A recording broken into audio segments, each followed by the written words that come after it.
So as you see, I highlight, usually what I'll do is just highlight things. Obviously, I'm going to highlight the telephone number, but if there's anything that kind of identifies the user that sticks out, you can get aliases and things like that. It appears to be their full name on this highlight. So essentially, I highlighted Justin T. Johnson 123@gmail.com. Okay, that's the Apple ID or Gmail account. Correct. Or to the phone. You got that. That's the Apple ID or Gmail account with the phone. Correct. Okay. And target number 236-1625. Correct. As you look at certain text messages within a certain time frame, is that correct? That's correct. If we flip the page to the next, you see one of those. We do. All right, tell me what we got here. So right here we have on November 16th, 2021, at 6:10:31 p.m. we have Treon Ingram sending a outgoing text, which is a photo of what appears to be like a white Mercedes-Benz. And then this was actually pulled from Treon Ingram's cellular device. So this was a text message on his device. Day before the murder? Day before the murder. Outgoing from Treon Ingram? Correct. Is that correct? Correct. Day coming to Justin Johnson's phone. Correct. And you pull it in cell while you're in a program and looking at this is what it comes up as, is that correct? Correct. It looks like it would your regular phone, but on the side, as you can see below it, that will have just the information associated with that text message. And here's the blown up photo, is that correct? Correct.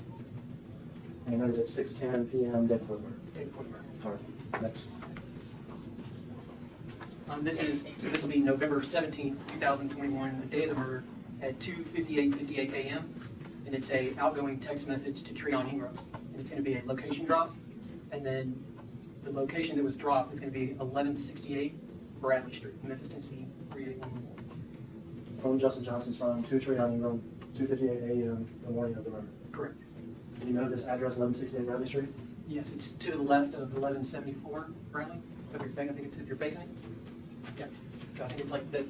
It would be. If you're facing 1174, it's going to be right there to the left. And what's the significance of Bradley Street and or those addresses? So 1174 is the actual driveway where the white Mercedes-Benz was found, but I think it's kind of that driveway sits in between both houses. And you say drop the location. That is Johnson sending a location to Treon Ingram at 2:58. Is that Bradley location? Yeah, it's a location drop. Actually, when you look at it from the map, it's kind of, it looks like you just dropped his location. Okay. Like this is where I am. Yeah. Okay. Next slide. Now this is not pulled from the phone. Is that correct? That's correct. Just to put the slide we just saw in context. Correct. 3:16 a.m. For the record, this is a video that has already been played at trial as part of Exhibit 5. Where is this at? This is going to be the Valero gas station at 853 South Highland. And what is the significance of the two cars highlighted? This is going to be the white Mercedes-Benz and the Q40, or I think it was an Infiniti. And essentially, I was using it to match up for the location drop. So we're trying to figure out the call detail. With this, I think the call logs were able to track to see where they went after that. Bradley location drop, and Correct. some 18, 20 minutes later, you have a white Mercedes and the Infiniti at the Valero gas station. That's correct. And the individual who enters the store here, who's that? That's true. You can proceed to the next slide. And then this is going to be a zoomed in still shot for the surveillance video. We were just trying to see if we could get a better view of where we were told they met, just near some air pumps or something on the back end, and that was at 3:22:19 a.m. And that was about as good as we could get as far as zooming into the photo. And is this the individual who gets in the Mercedes and drives away? That's correct. They kind of do like a switch, like one gets out, the other gets in. It was just very hard to tell distinctively who that individual was. Absolutely. Would you agree that it's impossible to tell from even the zoom in who that individual is just from the picture? No, maybe that they have great hands on. But it's kind of, Next slide. 10:51 a.m. So what we're looking at? that's correct. 10:51 to 10:55. And this is going to be on November 17th at 10:51 a.m. And this is a photo, still shot photo of Justin Johnson wearing a blue hoodie, gray sweatpants, and black shoes with white stripes in the Bass Pro Shop hat. And it looks like it's going to be his daughter just standing. You can barely see her to the left. Were you aware through the investigation that he was living there across town? Correct. Yes. And then the second photo, of course, is the white Mercedes-Benz. And that is leaving the garage at 10:55. So, well, pretty much 10:56, 56 seconds. So 10:56 a.m. Is that correct? Correct. 10:54 a.m. So it's actually be in that time period that we just saw. Is that correct? Correct.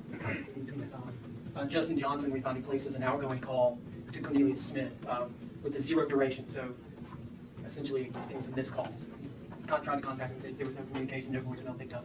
Okay. Next slide. 11:56, 57 a.m. We have an outgoing call to Treon Ingram from Justin Johnson, and that call was about 4 minutes. Right over 4 minutes long. And then we have on November 17th at 12:04:32 p.m. we have an outgoing call from Justin Johnson to Cornelius Smith, and that duration is about 17 seconds. And we are within 20 minutes, 21 minutes of the homicide, is that correct? That's correct.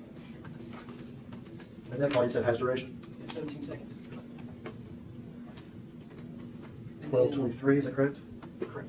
So on November 17th, 2021 at 12:23:06 p.m., Justin Johnson receives an incoming call from his mother, and that duration is 0, and that time frame was significant for me and the investigators because that was at the same time frame that the homicide was being committed. And no durations, I think I just said before, nobody picks out on their voice messages. Yeah, no duration. And they actually had an abnormal completion code, which indicates, like, if you look at the service codes, that it had some kind of network interruption that can mean nothing significant, but essentially he never picked up the call by not knowing.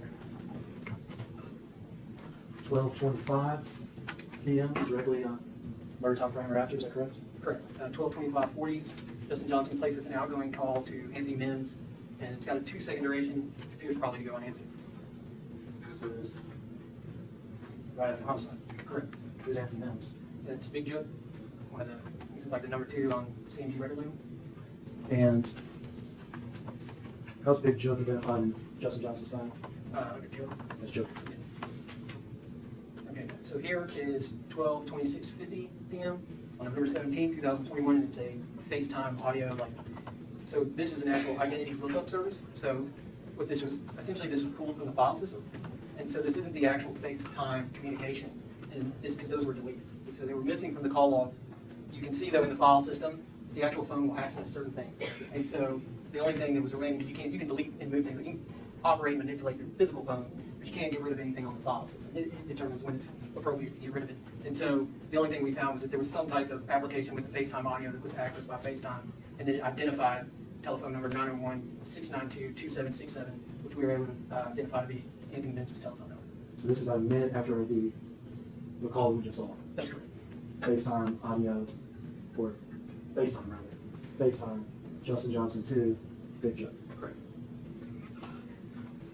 Well, the interaction, we're not necessarily sure which direction, just that the interaction occurred. FaceTime interaction between Justin Johnson's phone Correct. and Big Joe's phone. Correct. Okay. It occurred. There's something that the phone accessed.